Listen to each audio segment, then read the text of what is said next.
I'm the city attorney. We also have two other attorneys in our office, Corbin Dickerson and Nick Schmitz. They are both currently assistant city attorneys, and so all of us have portfolios that we currently maintain. Last year's budget allowed us to do a little bit of restructuring in our office.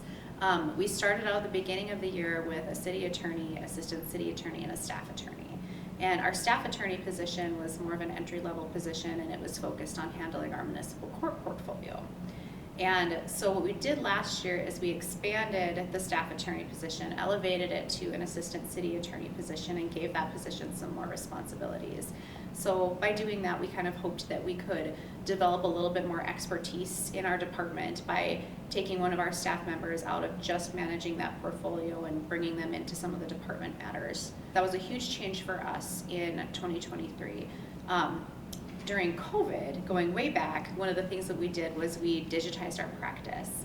And so a lot of what's happened as a result of that is ongoing technology upgrades. So we're always kind of just refining that process and trying to enhance efficiencies to kind of bring down the amount of paper that we're having to use in our office and other supplies. But with that, we do have to maintain some technology upgrades too. So we've kind of put ourselves on a retention schedule and improvement schedule for maintaining that practice that way. This year, we do have a younger staff, so this is my first year as the city attorney.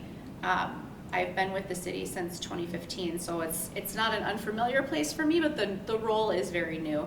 But for our assistant city attorneys, they're also very new in their position. So one of them has shifted from a career in the Air Force over here to the civilian side.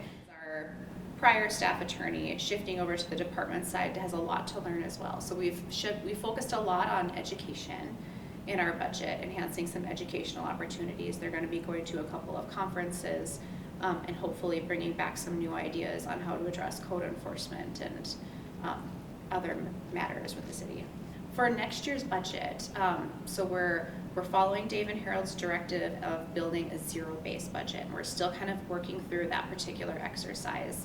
But one thing that we're seeing kind of as we move through is that we should be able to reduce some of our furniture, office supplies budget with our technology shift. We just don't need as much paper as we needed before, or folders or binders or anything like that. So we're going to be bringing that budget down, and we're in this beautiful new building, and luckily we don't need a lot of new furniture now. So that budget's going to look a little bit lower, but what may increase depending upon what conferences and things that we see available and educational opportunities that are available is our presence at some of those conferences to network with colleagues and try to find new ideas that we can bring back to the city to hopefully enhance the services that we provide.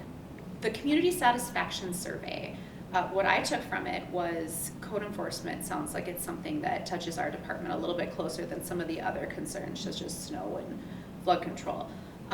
And that's something that I think we'll have to reach out to some of our other departments to see how we can best tackle how to help that. So we're on a couple of different sides to that problem. We can get involved in the ordinance side of things, propose code changes, survey kind of what other cities are doing, see what they're looking at, and try to adopt some of that into our code enforcement.